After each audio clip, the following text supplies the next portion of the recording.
Morning! Ngayon po ay practice po tayo ng Bible verse. Okay? Let's start! John 11:35.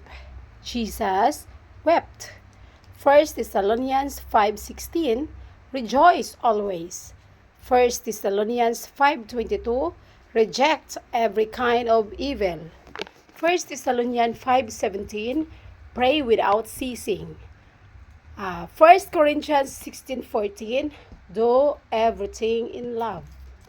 Luke 17:32, remember Lot's wife.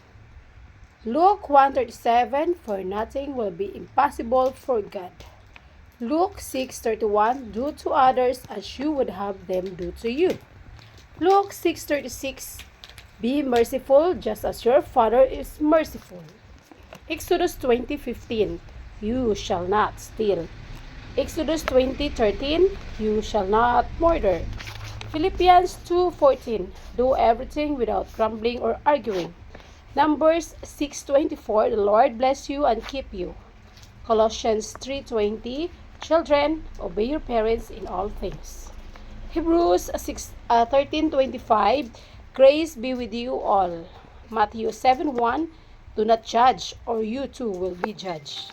Psalm 37:5, commit your way to the Lord, trust in Him, and He will act.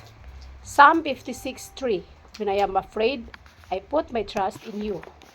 Deuteronomy 5:20, you shall not give false testimony against your neighbor. Proverbs 14:5, an honest witness does not lie. A false witness breath lies. Proverbs 15:1, a gentle reply turns away wrath, but a harsh word arouses anger. Proverbs 17:13, evil will never leave the house of one who pays back evil for good. 1 Timothy 6:6, but godliness with contentment is great gain. And John 6:47, very truly I tell you, the one who believes has eternal life. And 1 John 4:8, God is love.